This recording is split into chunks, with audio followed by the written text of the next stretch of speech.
Welcome back to another exciting episode of Cyber Defense TV. I'm your host, Gary Malewski, and the publisher of Cyber Defense Magazine. Now, I have a very special guest from a high altitude, and that's where great thoughts and visionary ideas happen. Cody Cornell is from Swimlane, which is located where? In Denver, Colorado. You started a company in 2014? That's correct. That's actually when we founded. To do SOAR before other people. Yeah, I mean, SOAR was wasn't even called SOAR at the time. I don't think Gartner had gotten around to adding the R to the acronym at that point. So a lot of us were talking about security automation, security orchestration, how do we automate the work associated with the analyst experience, and how do we make different technologies talk to each other. It didn't really have an acronym at the time. So yeah, we've been shipping code for quite a while. So let me go way, way back. Yep. A long time ago, I worked at Wang Laboratories. Okay. And we were working on workflow automation. Right. And it was the idea that people in business need more automation to speed up or make it easier for them to get more work done and be more productive. Right. So, scanning and faxing and OCR, we wanted to automate how people could determine if this document was appropriate or not and who it belonged to and who got the signature. This was so long ago. And the concept of workflow and business process management, I don't hear a lot about it, even today, many years later, in cybersecurity, except from you. Yeah, so that's absolutely the case. In this case, we're not talking about faxes and those things. We're talking about phishing emails and SIM alarms and endpoint alarms and threat intelligence information that I have to process and normalize and get to the right people and take the right actions. And yeah, there is a definite component of business process management that is associated with SOAR, and that's really seen in those platforms. So if I deploy Swimlane, is it on-prem? Is it in the cloud? How do I deploy? And give me an example. And does it have this thing we call Playbooks that allow us to do this workflow in a more automated way to just kind of sit back and let the network secure itself? I think letting the network secure itself is a bit utopian. But on the flip side, yeah, the idea is it's installable software. You can put it in the cloud. You can deploy it on-premise. It can be virtualized. You can have containers. So lots of options from a deployment perspective. But the idea is that you model the work that you wish your analysts were doing, or you hope that they're doing, or that you demand that they're doing, depending on where, how much regulatory compliance that you have. And it will do the things. I mean, you model out what's supposed to happen. It will take in information. It will normalize it. It will enrich it. It will do the analysis. And, if you want it to, it doesn't have to. It will take action. So remediation actions and things along those lines. Now, do you take feeds from things like switches and routers and firewalls, or like where are you, and antivirus endpoints and agents and servers and gateways? Where are you getting all this info to automate? Right. So the answer is yes, but really what that typically is in the SIM, right? So from a log management perspective, be it NetFlow data or network data or application logs, you're flowing that into your SIM. And really what we're looking at is once something's happened inside of that environment, once you have an alert, a case, an event, something that requires action, that's generally handed off to an individual. And then, that individual goes and runs through their playbook, their checklist, things that they need to do. So you're the security guard, but the SIM is the alarm. The SIM can be one of the many alarms. And alarm goes off, and there's other things that will give you the alarm or the alert to go do your work. Yeah, there's plenty of high fidelity alarms that you receive in your environment that are not SIM, right? It might be your EDR, it might be your perimeter, it might be a user reporting a phish. I mean, those are all, depending on the source, can be really trusted. There's potential for false positive, but every time one of those comes in, an analyst needs to do something. They need to either decide it's malicious or benign, and if it is malicious, they need to go and do something about it to mitigate it, or if it's benign, they need to figure out what happened inside of the system that caused that alarm to actually make it to the analyst and see if they can fix that from a tuning perspective. So let's take a real world example. Most breaches occur because somebody clicked the link in an email and they got a remote access Trojan. We call this now spear phishing or deep sea phishing, some are saying, because it's getting so intelligent. And usually these attacks are not the whole event of the breach, right? It's a piece of the breach. Get in, compromise a user. Maybe I got their PII in the dark web, in the cloud. I stole some info, I bought some info, and I learn about people's behavior. Yeah, she always opens, or he always opens spreadsheets on Fridays, right? These things.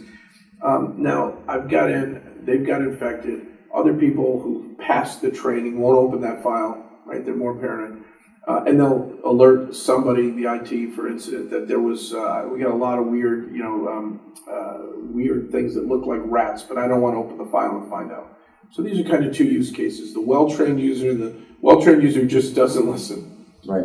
Both of those incidents go where, and how does SOAR, or how does Swimlane fit in to help automate? remediation or the response to the event? Yeah, in the situation where you have a well-trained user that recognizes a potentially malicious phishing email, they're going to forward it somewhere. You might have a button in your ribbon bar of Outlook to forward it to a particular box that's monitored by your security team. In that case, Swimlane's going to ingest that from that mailbox. It's going to break it down into its parts, almost like stripping a car. It's going to look at the headers and the attachments and the URLs and the domains and any information that's living inside of that email and do all the analysis you wish your analyst would, right? Do the threat intelligence lookup, go look at the mail infrastructure to see if it was malicious, sandbox that attachment, and come back and say, hey, this is probably bad, you need to do something about it. And then because of that, I can reach out and use the subject line or the sender and purge mail inside of your Office 365 environment. Automatically. Workflow automation. Automation. And this is to clean up the mess. To clean up the mess. Make people more productive. Right. The inverse to that is when someone clicks on the link and they didn't realize it was malicious and something happens in the environment. Hopefully, the detection technology you're spending a fair amount of money on sees something happen in the environment. The problem that organizations struggle with is there's a lot of those. Some places it's hundreds, thousands, tens of thousands of alarms. And if you're an MSSP managing a lot of customers, from a phishing use case perspective, you're dealing with a lot. And it's not our ability to always detect, it's our ability to properly manage and respond that's really causing people a lot of pain. Does this require a lot of AI, machine learning, neural net technology, right?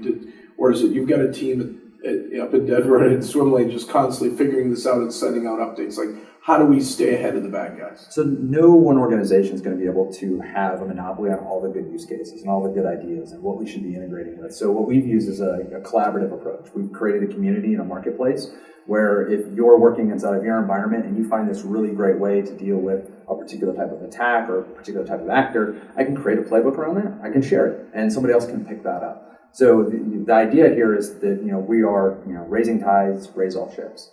So that's really our goal here. Is if I can learn from my peers, competitively or not in the marketplace, as security practitioners, we actually move the ball forward in a really meaningful way. So an example in the past was Symantec was getting a really low score on a zero-day malware detection a few years back. And I said, you know what? It takes us 7 hours to 7 days to actually make a decision by analyzing the malware in some sandbox and indicators of compromise, figure out what it is, put out a signature.